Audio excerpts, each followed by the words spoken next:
வீற்றிருக்கும் அத்தனை பெரியவர்களுக்கும் அடியனுடைய பணிவான வணக்கங்கள். நான் மிகைப்படுத்தி சொல்லலை, ரொம்ப யதார்த்தமான ஒரு உண்மையை சொல்கிறேன். எனக்கு பர்சனலாக எத்தனை முறை கடல் அலைகளை பக்கத்தில் இருந்து பார்த்தாலும் திகட்டவே திகட்டாது. எப்பொழுதுமே எனக்கு அது மகிழ்ச்சி. பெரிய மலை அடிவாரத்தில் நின்றுக்கிட்டு வியாபித்து இருக்கும், உயர்ந்து நிற்கும் அந்த மலையை எப்பொழுது பார்த்தாலும் எனக்கு அலுப்பே தோன்றாது. அது ரொம்ப ரசித்து பார்த்துக்கிட்டே இருப்பேன். அது திரும்ப திரும்ப எத்தனை முறை சந்தித்தாலும் உற்சாகத்தை கொடுக்கக்கூடியது. இப்படி அடிக்கடி நினைத்த மாத்திரத்தில் பார்த்த மாத்திரத்தில் உற்சாகத்தை கொடுப்பது எனக்கு பர்சனலாக நிறைய விஷயங்கள் இருந்தாலும் அவற்றுள் மிக முக்கியமான ஒன்று, கடந்த 42 ஆண்டுகளுக்கு மேலாக என்னுடைய திரை பயணத்தில் என்னுடன் ஒன்றாய் கலந்து பணியாற்றும் என் ஊடக நண்பர்களுக்கு எத்தனை முறை பார்த்தாலும் நான் மிகவும் மகிழ்கின்றேன். உங்கள் அனைவரையும் வருக வருக என்று வரவேற்கின்றேன். இது சின்ன படம், அது பெரிய படம் அப்படிங்கிற பாகுபாடு எடுக்கக்கூடிய படத்திலேயோ போடக்கூடிய பட்ஜெட்லேயோ கிடையாது. படம் வெளியீட்டிற்கு பிறகு மக்கள் எப்படி ரசிக்கிறாங்க, இது எந்த அளவிற்கு வரவேற்பை பெறுகிறது, அதை பொறுத்து தான் அந்த படம் பெரிய படமாக கருதப்படுகிறது. அந்த விதத்தில் ரூபன் படம் மிகப்பெரிய வெற்றி படம்.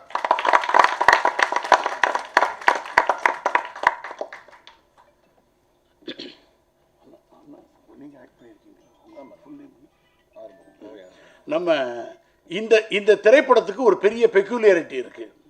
ரூபன்கிற திரைப்படம் எனக்கு நிறைய என்னுடைய பர்சனலாக நிறைய விஷயங்களை அலசி ஒரு ஒரு ஒரு சுய விமர்சனத்திற்கு உட்படுத்தி கொண்ட படம். ஒரு நாள் பல ஆண்டுகளுக்கு முன்னாடி கேர்ஜியா கார்டனில் ஷூட்டிங் நடந்துக்கிட்டு இருந்தது. நான் ஒரு திரைப்படத்துக்கு ரொம்ப I'm doing the lead role at the time. So அதனால் அந்த ஒர்க்கு நடந்துக்கிட்டு இருந்தது. கேர்ஜியா கார்டனுடைய ஃப்ரண்ட் சைடு சார் ஒரு படத்துடைய பேட்ச் ஒர்க்கு ஒரு 1 hour பண்ணுவாங்க சார். அவங்க போனதுக்கு பிறகு நம்ம ஷூட்டிங் மறுபடியும் அந்த பக்கம் நடக்கும் அப்படின்னு எங்கள் டைரக்டர் சொல்லியிருந்தாங்க. சரி அப்படின்ட்டு ஒர்க் பண்ணிக்கிட்டு இருந்தேன். பரபரப்பாக வந்தாங்க. திடீர்னு அந்த பக்கம் ஃப்ரண்ட்டில் அமைதியாக இருந்தது. என்னங்க ஒரு 1 hour ஷூட்டிங் நடக்கிறதா சொன்னாங்களே, அந்த சைடு ஷூட்டிங் நடக்குதா அப்படின்னா, ஆமாம் சார், சிந்து பைரவின்னு ஒரு படம் ஷூட்டிங் நடக்குது. யோ அது எங்கள் படம் ஏ அப்படின்ட்டு நம்ம டைரக்டர் இருப்பாங்களே அப்படின்ட்டு ஆர்வமாக போய் பார்க்குறதுக்காக போனேன். என்னடா இன்றைக்கி உன் படம் இந்த இது நடந்துக்கிட்டு இருக்குன்னு சொன்னாங்க, ஒரு 1 hour இந்த ஒர்க்கு நான் எடுத்துகிட்டு நான் கிளம்பிவிடுவேன் அப்படின்னாரு. எப்படா இருக்க அப்படின்னு டைரக்டர் என்னுடைய ஆசான் கே பாலச்சந்தர் ரொம்ப தட்டி கொடுத்து விசாரிச்சார். சார் நல்லா இருக்கேன் சார். சார் இந்த படத்தில் நான் இல்லவே இல்லையே சார் அப்படின்னேன். சும்மா சும்மா அப்படிலாம் கேட்காத.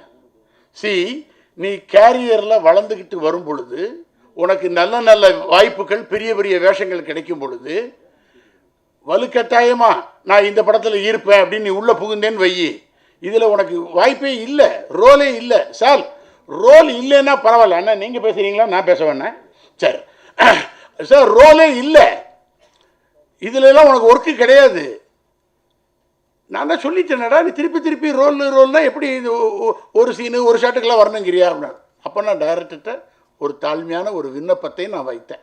சார் நான் எவ்வளவு பெரிய நடிகனாக இருந்தாலும், இன்னும் எத்தனை ஆண்டுகள் பணியாற்றினாலும், சின்ன நடிகனாக இருந்தாலும் எனக்கு அது முக்கியம் இல்லை.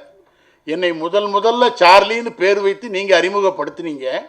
அதனால் என்னுடைய ஆசானுடைய எல்லா படத்துலையும் நான் ஒரு ஷாட்டாவது வரணும் சார். எனக்கு ஒர்க்கு இல்லைன்னா குரூப்லையாவது நான் வர்றேன். எனக்கு அந்த அந்த அந்த அனுமதியையும் அந்த ஆசையையும் எனக்கு நீங்கள் கொடுக்கணும்னு கேட்டேன். சரி இவன் ஒருத்தன் ரொம்ப சரிடா நான் இன்னும் ஒரு 10-15 நிமிஷத்தில் பேக்கப் பண்ணிடுவேன் வா அப்படின்னு சொல்லி எடுத்தாங்க.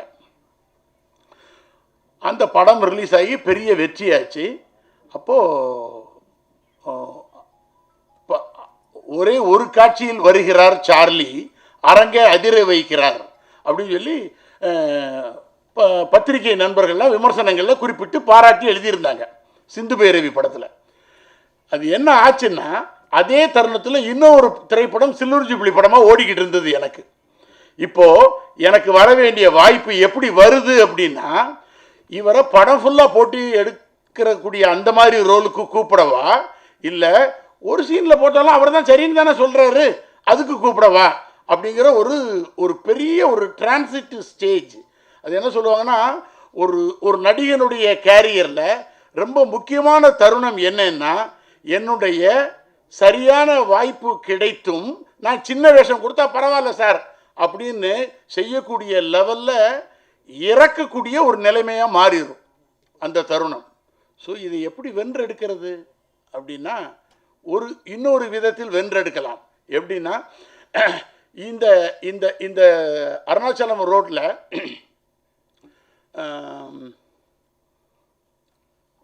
எஸ்எஸ்ஆர் பங்கஜம் தியேட்டர் இருந்தது. இந்த தெருவுடைய முனையில் ஏவிஎம் ஆர்காட் ரோடுடைய அந்த இதில் ஏவிஎம் ராஜேஸ்வரி. ஒரே நேரத்தில் 2 படம் ரிலீஸ் ஆச்சு. ஒன்று பார்த்தேன் ரசித்தேன், ஃபுல் லென்த்து காமெடி.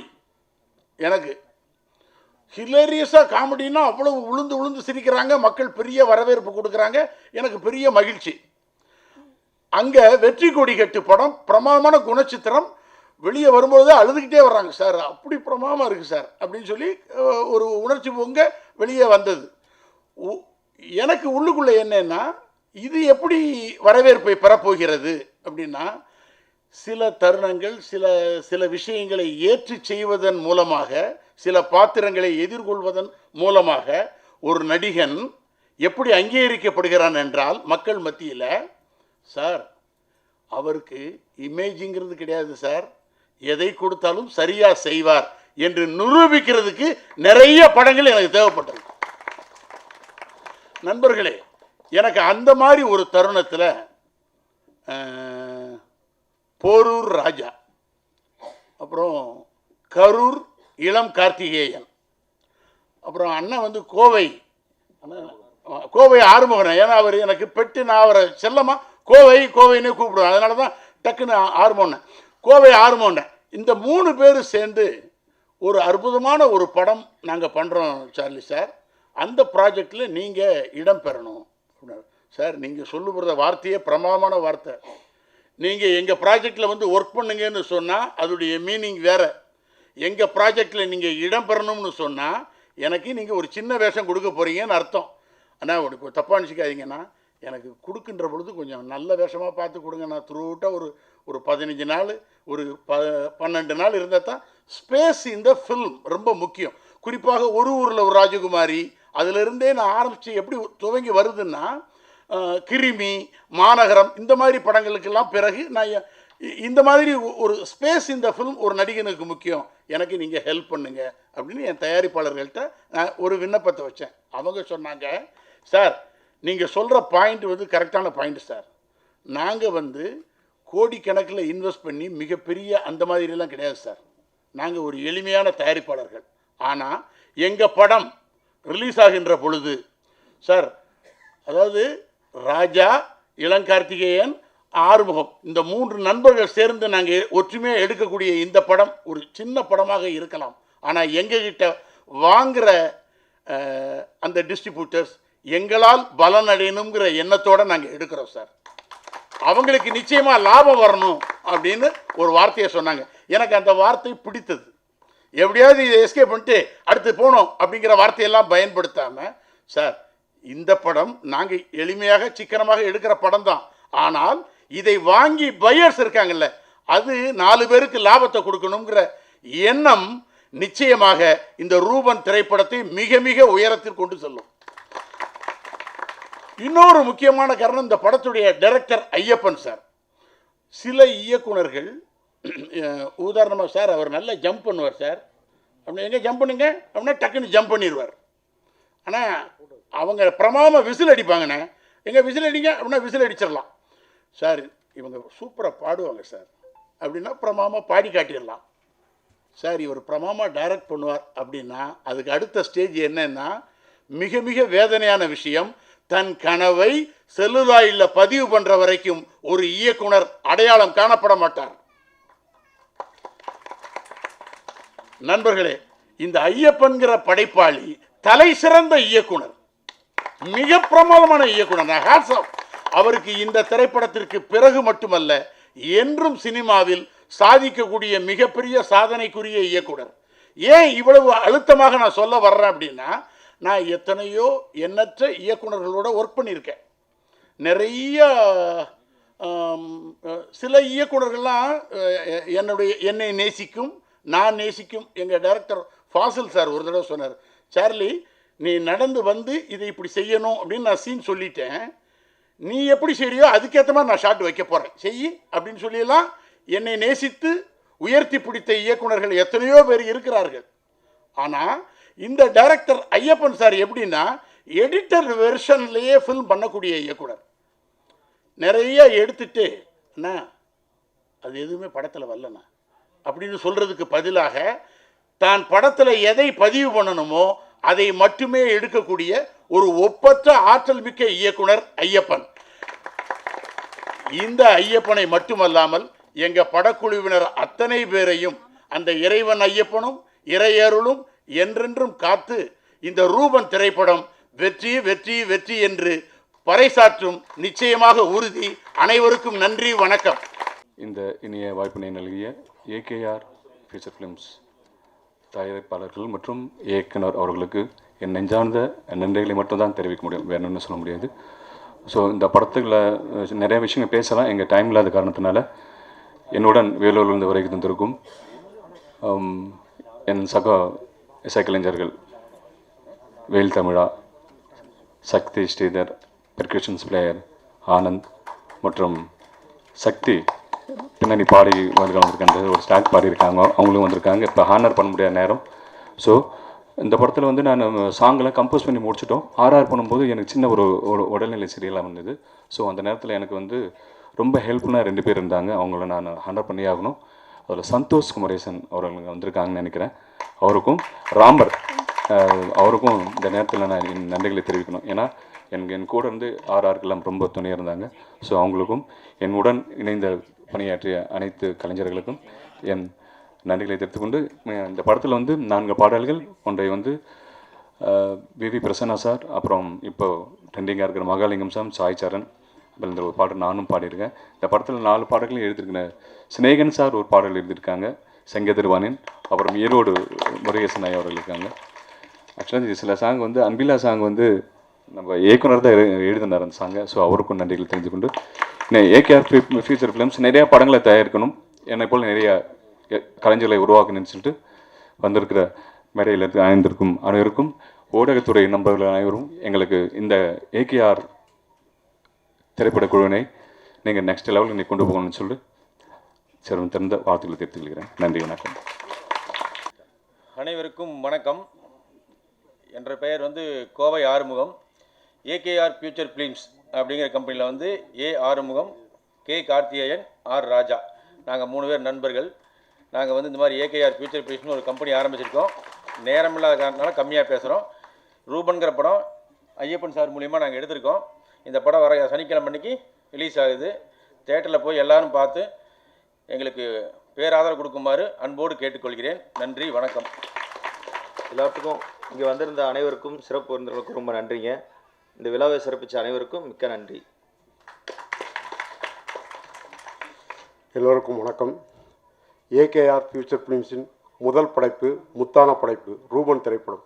இத்திரைப்படத்தை இயக்குனர் மற்றும் டெக்னீஷியன், கேமராமேன் வந்திருக்கும் அனைத்து பெரியவர்களுக்கும் ரூபன் பட சார்பாக வருகிற வரவேற்று நன்றி கூறி விடைபெறுகிறேன். நன்றி.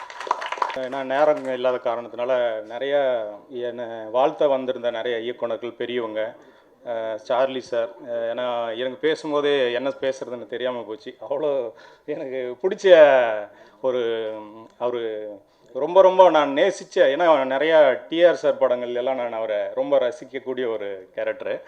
அதனால் அந்த மாதிரி இடங்கள்ல நிறைய பேர் அந்த மாதிரி, அதே மாதிரி Tata director sir, Mohan G sir எல்லாரையுமே நிறைய பேசணும். நேரம் இல்லாத காரணத்தினால இந்த படத்தை நம்ம சுருக்கமாக முடிக்க வேண்டியது, ஏன்னா அடுத்தது ஷோ இருக்கிறதுனால கொஞ்சம் சீக்கிரம் முடிக்க வேண்டிய சூழ்நிலை. வந்திருந்த எல்லாருக்குமே ரொம்ப நன்றி. இந்த படம் கண்டிப்பாக ஒரு கமர்ஷியல் கலந்த படமாக இருக்கும். இது ஒரு சாமி படம்னு எல்லாரும் பதிவு பண்ணுறதுனால கண்டிப்பாக இது அப்படி கிடையாது.